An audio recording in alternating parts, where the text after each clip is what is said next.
If everyone could have a seat, I'm very pleased to introduce our next speaker, Eli Kintisch, who is a contributing correspondent for Science magazine. He is a two-time MIT Knight Science Journalism Fellow, and he covers climate change, oceans, the Arctic, and has written for Slate, Nautilus, New Scientist, and the Los Angeles Times. His online project is Thawing Arctic Soils, a Tenuous Present and a Dangerous Future. Please join me in welcoming Eli Kintisch.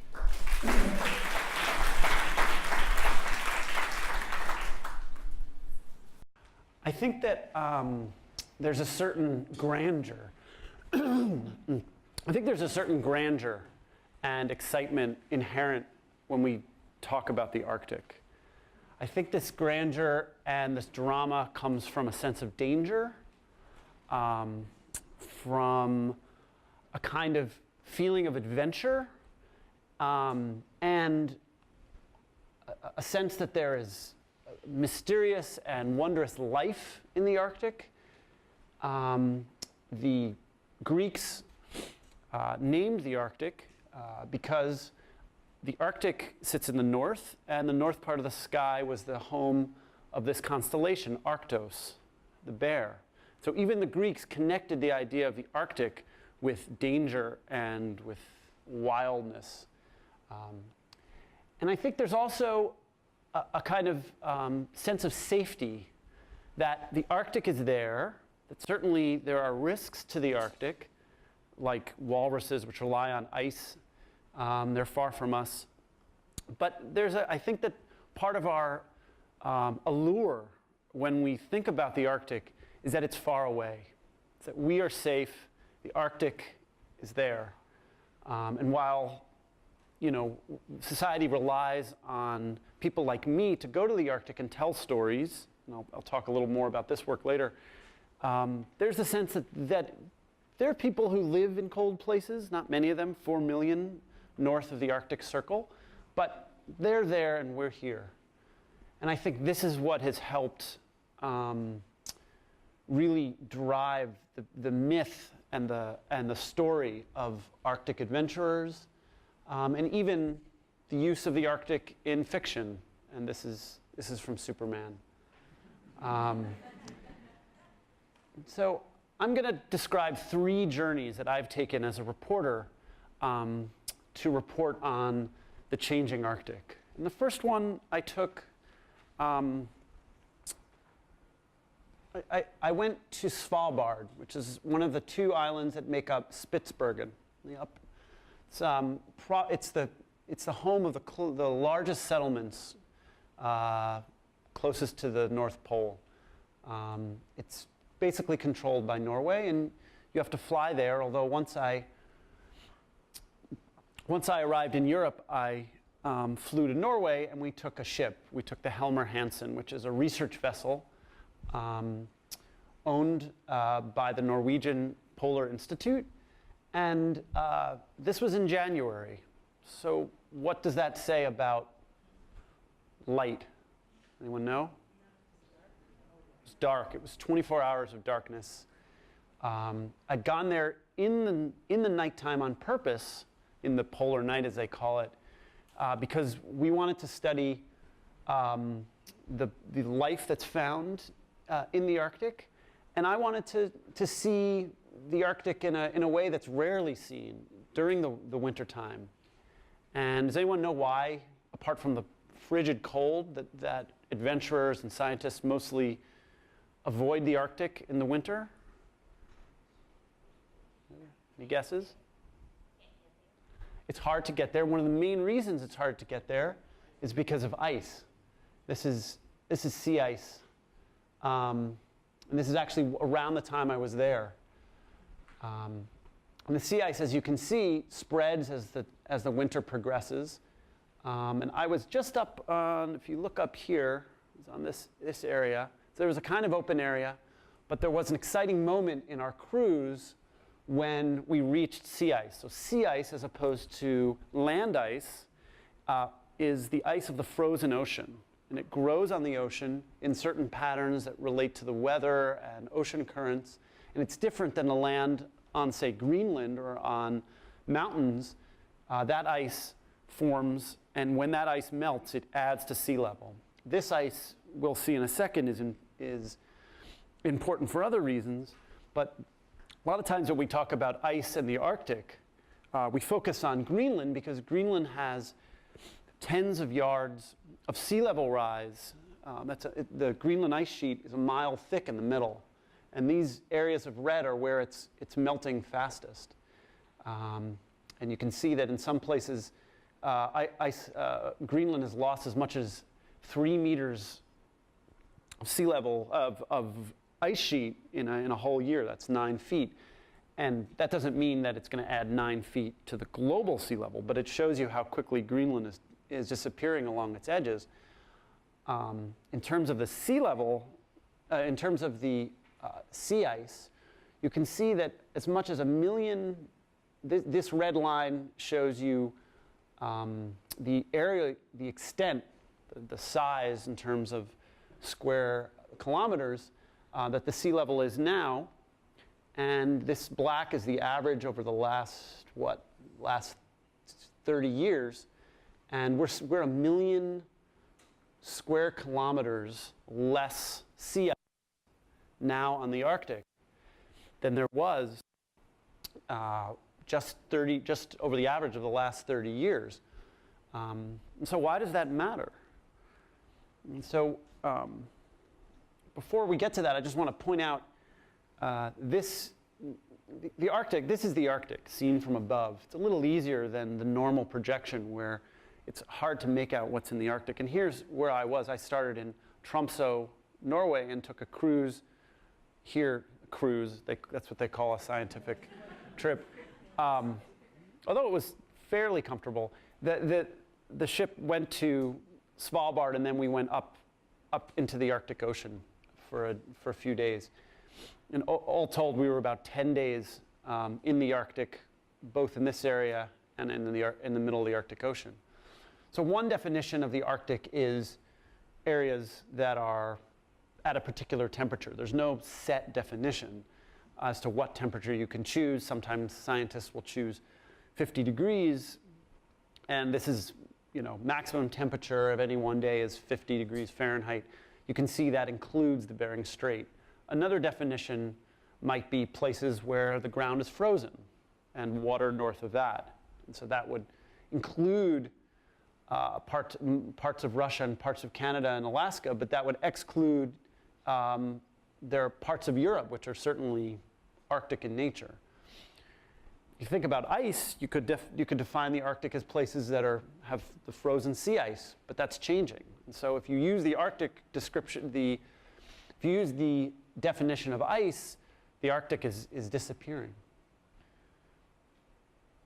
But the main reason that the sea ice is disappearing so quickly is that the Arctic is warming up so much. So why? As you can see, this red on this chart is anomaly. Anomaly just means change from normal. And so you can see parts of the Arctic have changed in the last, just over this sort of 20th century average. You can see parts of the Arctic have warmed by 3 degrees Celsius. And that's like, depending on how you count it, that's like 5 or 6 degrees Fahrenheit. And in general, the Arctic is warming twice as fast as the rest of the planet. I'm just going to play that one more time so you can see the pattern.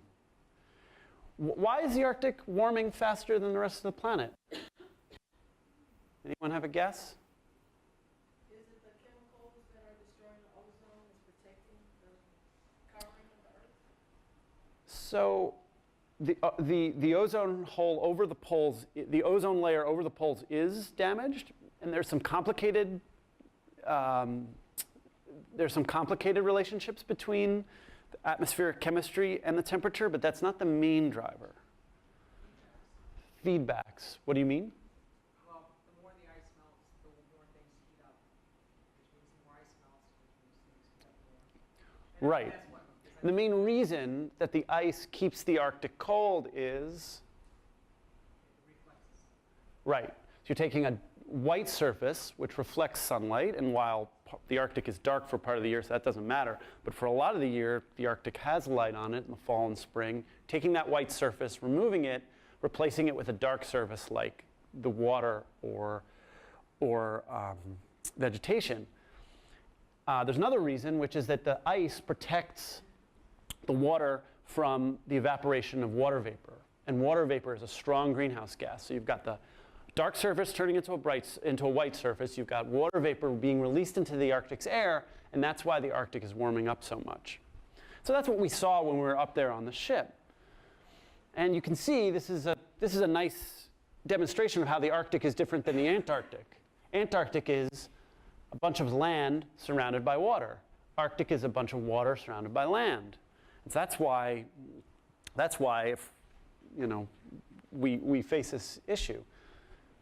We were focusing on biology on the cruise, but a much bigger impact on the planet might be this. This is. Does anyone know what we're looking at? Jet stream, right.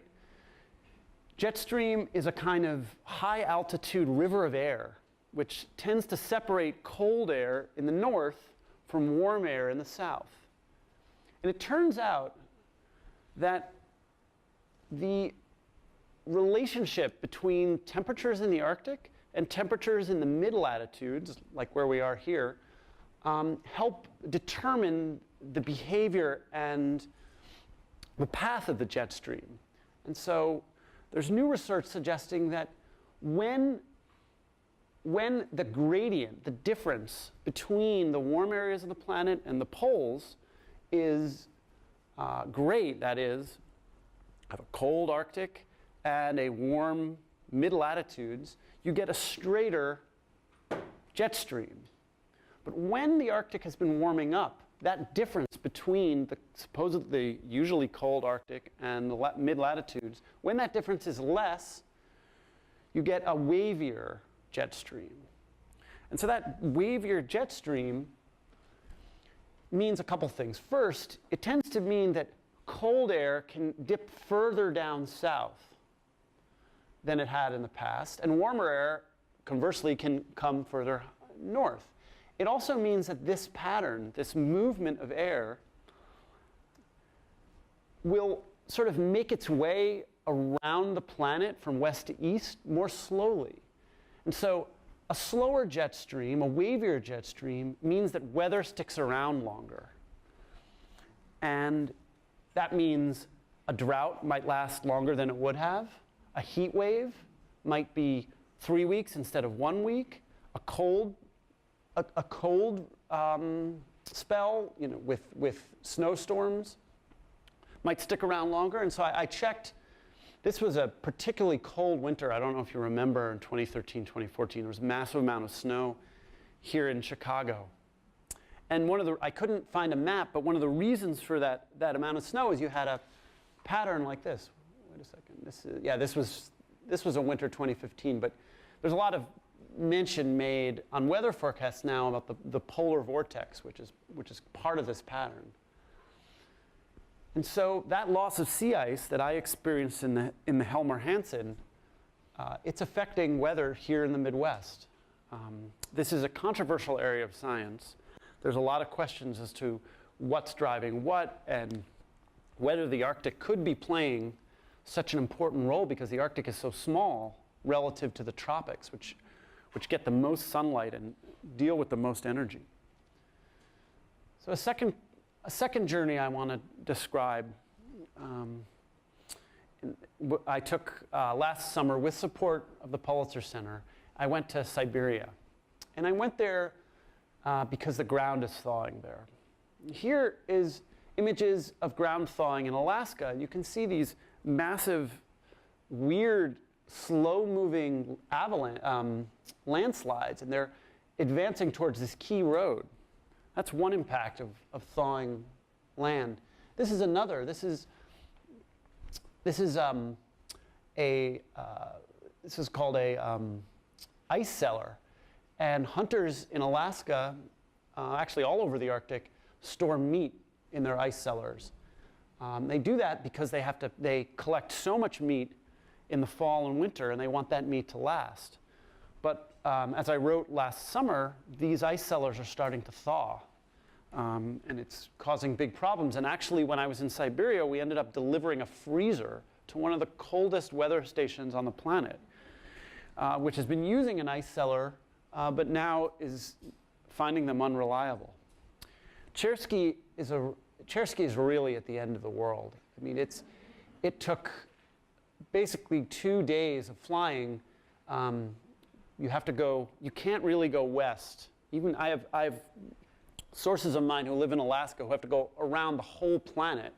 And this looks further than it is. This is like a 4-hour flight if you could do it directly, but you have to go east.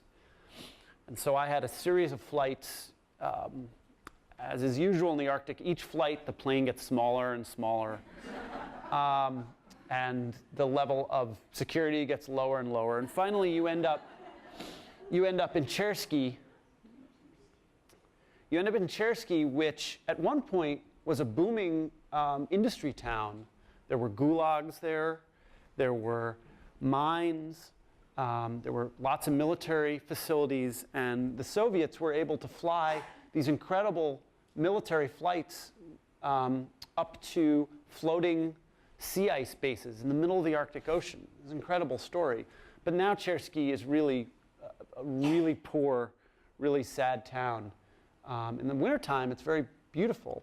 I was there in the summer, and it was 85 degrees some days, and the mosquitoes were incredibly thick and very disturbing. I was there to spend time with scientists at this Northeast Scientific Station. This is a part of the world, you can see up here in the corner, part of the world only about 70 miles from the Arctic Ocean. And I was there to study why the soil was thawing and what it meant. In the soil of the Arctic, there's some 500 billion tons of organic carbon. Just to give you a sense, that's about as much as humanity has emitted into the atmosphere. And so there's a lot of concern now as to what's going to happen with this carbon that's in the soil. Up till now, it's been protected because the ground's been frozen. And I was there with 2 scientists, Sergei Zimov, who is a leading Russian kind of theoretical Arctic scientist, and his son, Nikita, who is implementing a kind of solution that might be able to protect the carbon.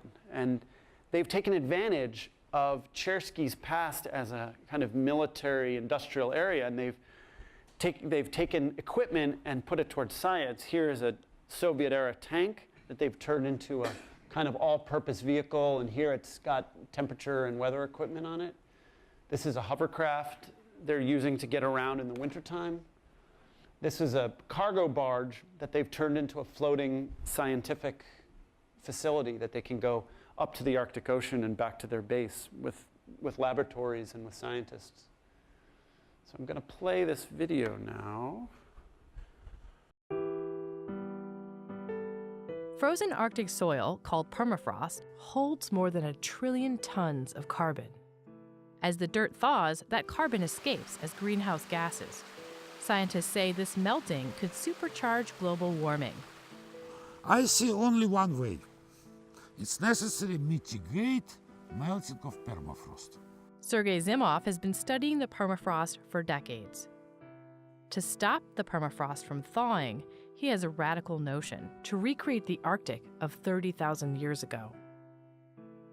In Pleistocene, there was millions and millions of herbivores which eat this grass all winter. Winter here is very long. Zimov's goal was to transform mossy tundra and forests like this into grasslands. So 18 years ago here was like the place we've just been at. Now, well, you see that the dominant is grass? They are recreating the mammoth steppe ecosystem that once dominated the high latitudes. The first experiments we start in the Soviet time.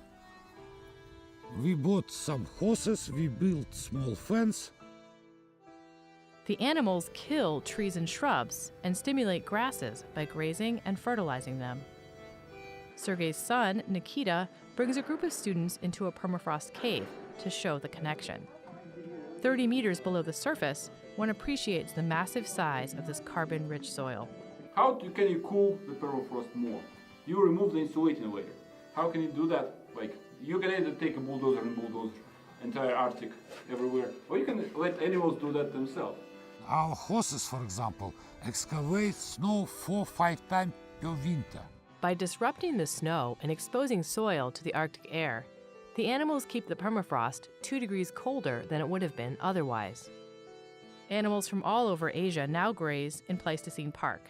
Yakutian horses from this region of Siberia, muskox from Wrangel Island in the Arctic Ocean. Local hunters provide moose. And Nazimov's hope other Pleistocene parks will be created to protect permafrost across the world. And we see if it's happened in small territory, it will happen in any territory. Many thousand years humans fight with wild, and main enemy of humans it was wild animals. By allowing animals to transform the Arctic and protect permafrost, the Zimovs want to change the relationship between humans and animals. This ecosystem possible recover.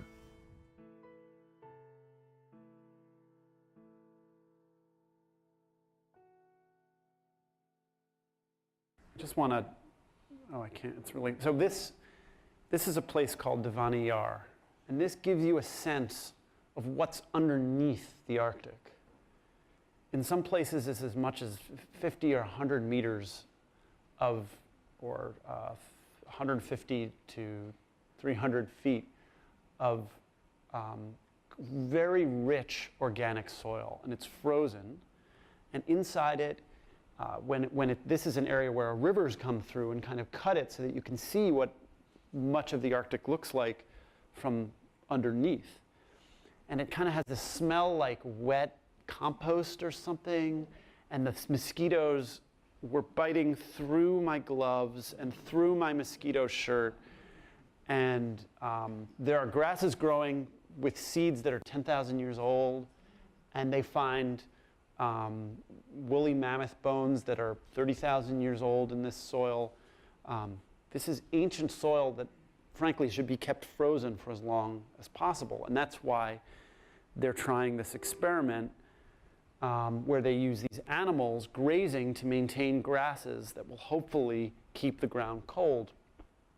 This is just some data showing that here you have with the animals, here's without, and the experiment with the animals is colder, the soil with the animals. And this is me getting stuck in this mud, and Sergey was telling me, just leave your boots. He was like, if you don't leave your boots, we will find your body in 1 week washed up on the shore, because you can kind of like get rolled up into it.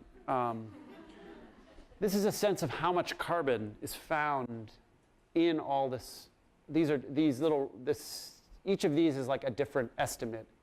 And the estimates, you can see that petagrams of carbon are like billions of tons. And so this line is roughly the amount of carbon that's in the atmosphere already. You can see all this extra that could be emitted in the future. And what that means for Chicago, and what that means for the rest of us, is that there could be this extra global warming that could be sort of unleashed in the future if the Arctic continues to warm. So this is the last journey I want to mention. I went to Barrow, Alaska.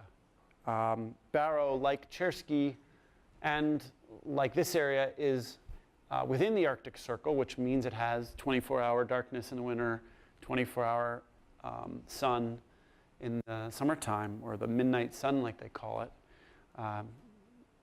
Its people are mostly Inupiat, which means they hunt whale and seal, walrus, and caribou. There's a kind of mix there of 20th century industry like fossil fuels and some ancient crafts, like this is, I think, walrus tusk that's been carved.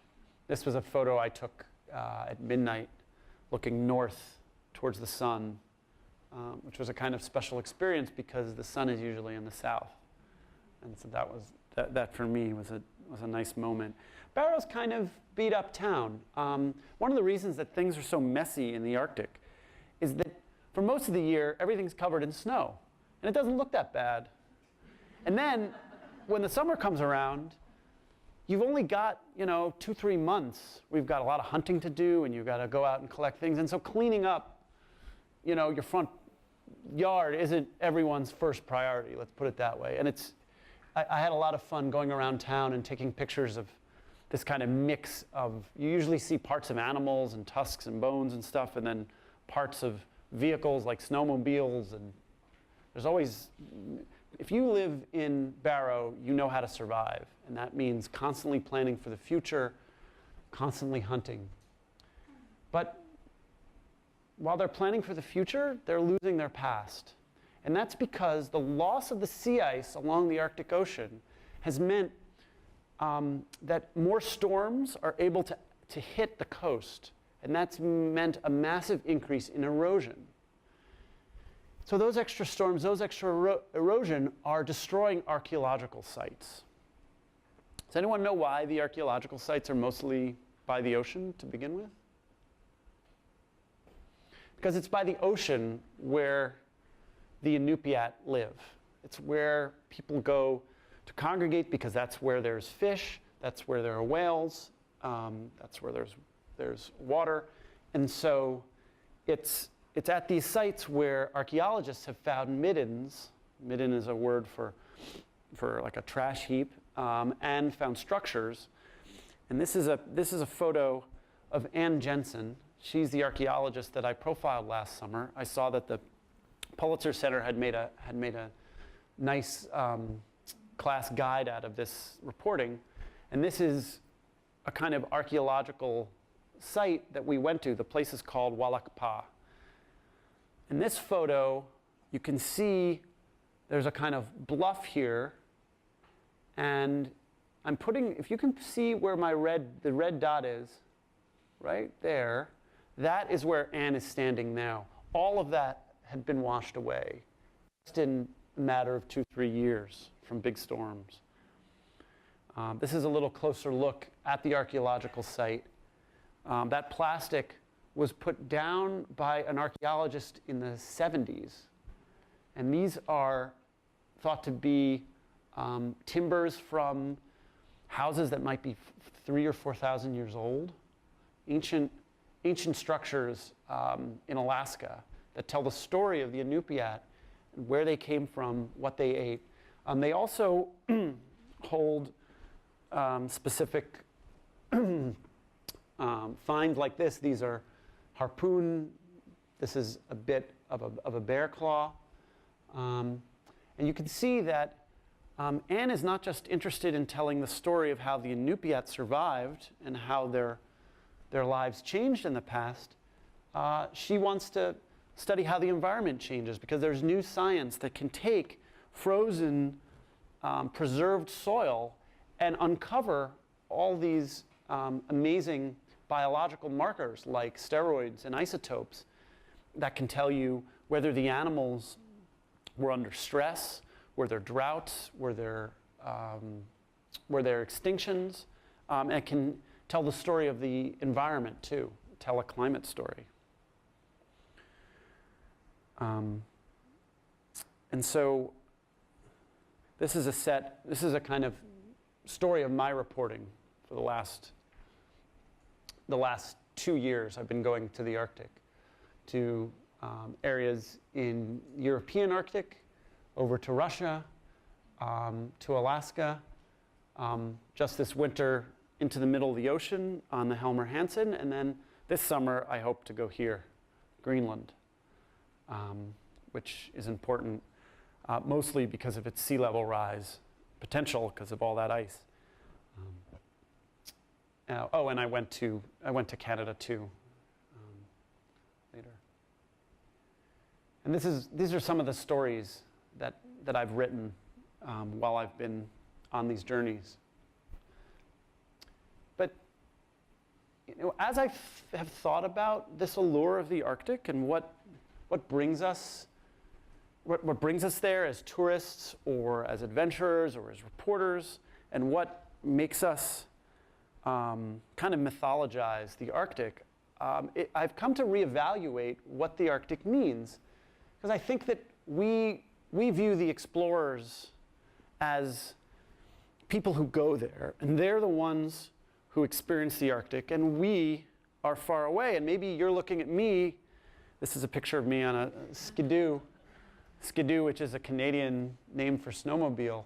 Maybe you look at me in the same way, like Eli can go up to the Arctic, and we're here in Chicago, and that's separate. But I think that the Arctic matters to us. I think it could affect our sea levels, which could that could obviously destroy cities in the future, could create all sorts of socio-political tension and problems in the future. The Arctic is changing our weather, which affects people far from the frozen soils of the Arctic. It's affecting our ability to tell the stories of the Arctic, to learn its past, and maybe learn something from the Inupiat who have survived for so long under changing climates. And so there's a kind of way in which the Arctic matters here. And I think it's a mistake to simply view the Arctic as a place of drama and adventure and mystique that's far away. So maybe the thing I'll just leave you with is that Frankenstein includes scenes in the beginning and end in the Arctic. And so Frankenstein is about the relationship between humanity and technology, humanity and its creations. And I'm thinking of writing a book about how the Arctic is changing, and I think a central theme for my book is going to be the idea that we've affected the Arctic, but now the Arctic could be affecting us. So thank you for coming and listening to this talk.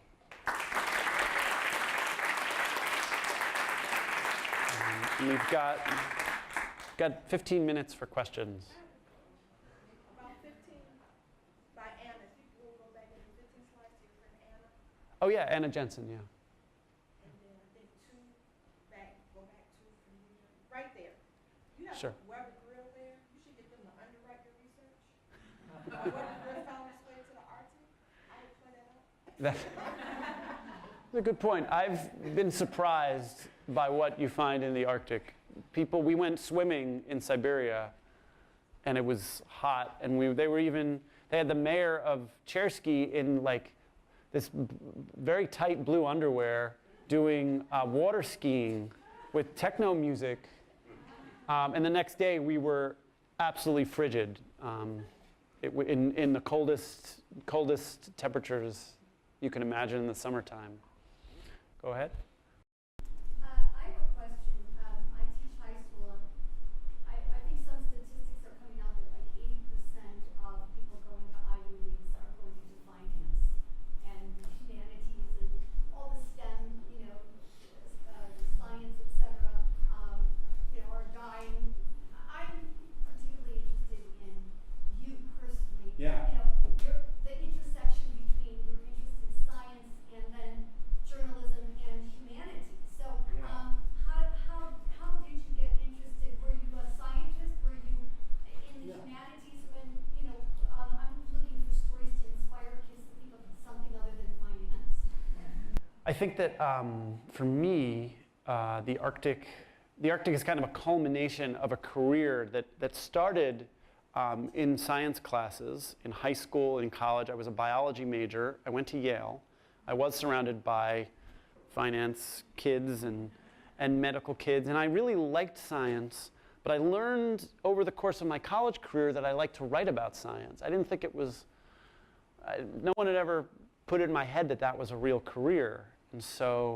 And I also found that I was bored in a laboratory where the focus has to be on one specific thing, whereas the other journalists can attest, one of the luxuries of our low-paying jobs are the ability to learn lots of different things about lots of different parts of the world. And I had been a policy reporter at Science Magazine, where I kind of focused on the intersection of science and public policy and politics. And I was at a desk in Washington. I found climate change really fascinating, but then I decided I wanted to see it. And the place where it's happening the most is in the Arctic, and there are dramatic changes that I was able to see. And so that, in the last 3-4 years, has brought me from the desk in Washington to places like this. Go ahead. I don't know if this is a fair question for you, but Yeah. you mentioned that when you told us how much construction of permafrost had been over like the last 30 years or so. Right. So in terms of application for say someone in Chicago, Yeah. do you have any idea, say, if you continue to have that kind of construction, say in 10 years, 20 years, 30 years, how much the temperature could change in a place like Chicago? So there have been, the question for those who didn't hear was, will warming from the thawing of the permafrost affect Chicago? The carbon in the permafrost comes, it comes to the surface either as carbon dioxide, which lasts for a very long time and is a strong warmer, but it's not as strong as methane, which is the other gas that comes out. Methane only lasts for between 10 and 70 years, depending on how you count it. But methane is 10 to 20 times more potent a warmer than carbon dioxide.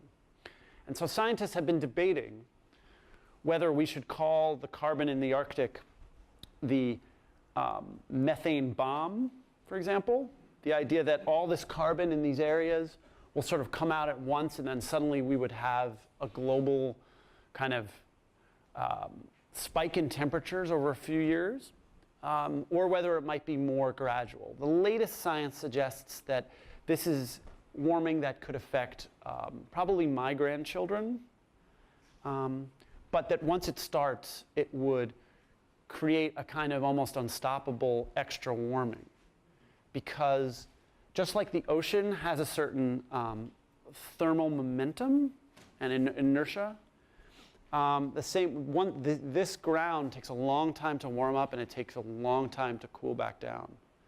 And while right now the part of the soil that's warming up is only like, the first 30 centimeters, and that's like freezes in the wintertime and then rethaws, the thickness of that layer each summer is getting a little thicker, and over the entire area of the Arctic, that means a lot of carbon. This issue might affect your grandchildren. Some island nations are facing right now. Right. Global warming caused by carbon dioxide that we've emitted into the atmosphere has immediate effects on sea level rise. And that sea level rise up till now has been something like 3 millimeters a year, which doesn't sound like a lot, but in island nation, but that's averaged, and there are places on the planet for different reasons that sea level rise is more than others. And so you're right, there are island nations which are right now threatened. Just to put it in context, the Inupiat were facing erosion on their shores long before the planet was warming up. In fact, there are diaries of Arctic explorers where they're talking to the local natives in Alaska, and they're telling them we had to move our villages inland because of these storms. And so I think there are going to be impacts of climate change that enhance existing problems, and there are going to be like flooding, and there are going to be impacts that might accelerate in the future because of the warming temperatures. Two questions. One, you talked about that the Arctic contains over 1 trillion tons of carbon. Right. Is that is that including the carbon that's in sediments and like shallow lakes? So I don't know if that's considered permafrost. Yeah, what happens is a great question. What happens is that if the permafrost, I'll move in a second so you can all see. If this is all sort of like the frozen area, and we'll call this like the zone of the soil that's not frozen, you can, as the ground is very wet, it's mostly ice, and so you can have these sort of these lakes form, And so that trillion tons of carbon, those lakes are just sort of sitting on the first top, tens of meters. And in some places, this permafrost is, hundreds of feet, thick. So there are a ton of lakes, mostly because the ground is so icy. And by the way, it's an amazing phenomenon to really look at this ground. You drive a steel spike through this kind of soppy, muddy soil, and you hit a surface that might as well be stone. But it's not stone, it's ice. And at one point, as you saw, we were able to go into that cave and really see the permafrost up close. It's amazing that this resource, it's basically saving us from much, much worse global warming right now. And so I don't know if the Zemov's kind of crazy idea to use animals to sort of protect, to live in symbiosis with grasses could actually protect the Arctic, but it's frankly the best local solution. The real solution to protecting the Arctic is to stop emitting greenhouse gases, which is just exacerbating global warming. Did you have a follow-up question? The second question was, they're talking about the possibility of an ice retardant within the next couple of years. What will be the ramifications? Yeah, there'll always be ice in the wintertime. Right. Because it's just so cold and it's dark. And so let's see if I could show a picture. Anyway, yeah. So the idea would be, this is the fall into the winter. This is all sea ice from a NASA satellite.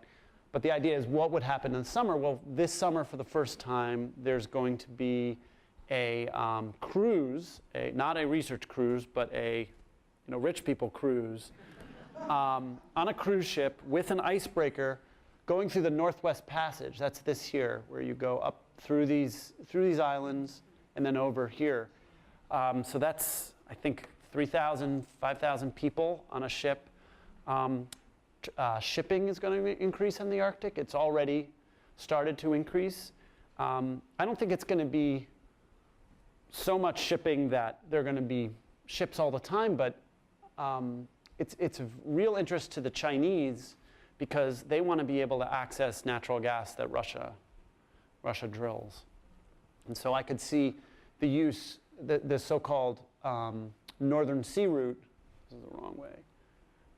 Yeah, here's one. So this is there are some famous, amazing stories of adventure, how the Russians mapped their northern coast. And I could see a lot more shipping in Europe going this way. I think it'll still be dwarfed by the rise and the increase of shipping in the rest of the world, but I think you'll start to see shipping.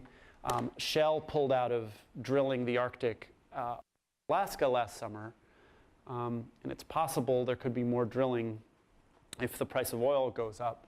For now, it's just too expensive to operate in the Arctic. But I'm worried that if they did drill offshore, that there could be a spill, and I can't imagine how they'd clean it up. When was the benchmark established for the initial melting of the ice? Benchmark, do you mean like When it was first established, was it like 50 years ago, 100 years ago? that it started to melt? Yes. Well, I guess you can see a little bit through this chart that at least since 1980, that's a good question. I don't know about the sea ice. Greenland for sure has accelerated in the last 30 to 40 years. Each year, on average, there's a little more melting on Greenland. The sea ice, I think, has really accelerated in the last 20 years because of this Arctic amplification phenomenon, that a little warming means less sea ice means more warming in the area. So like that teacher said, these feedbacks lead to an acceleration of warming. Question, follow-up question. Yeah. Is there a possibility Yeah. that the Earth's axis could have changed? Well, the main thing that they're focused on is whether sunlight, because there's been questions whether the Earth's axis changing, or whether the orbit of the Earth could change or something, or better possibility might be sunspots, the behavior of the sun, and actually the sun is dimming. So the warming period that we're in right now is happening at a time where the sun has gone down. And actually, over hundreds of thousands of years, we're in a cooling period where the Earth should be cooling off, but we've been dumping all this pollution into the atmosphere, which is warming up the planet instead. Go ahead. One of the areas that I used to kind of discuss this with my students is Florida, because Florida is sort of at the frontier of this. But they're facing an issue where if the sea level continues to rise, then it'll infiltrate into their aquifer. So they're having these. Oh, it's happening already, yeah. Yeah, they're having these sort of public policy regulation debates about which populations reside where. Are you seeing those same equity issues in Scandinavia or parts of Europe? So the question was about the equity issues that that sea level rise in Florida are facing. Have they happened in Europe? So sea level rise is really bad on the U.S. East Coast because of ocean currents and because of some weird aspects of geology. The sea level rise is not even around the planet. The water tends to pool in certain places according to the density of the sphere of the Earth. And one of those places happens to be the east coast of the United States, plus the currents draw the water there. Florida is in particularly bad shape because Florida is made of limestone, and limestone is porous. So it's just a giant,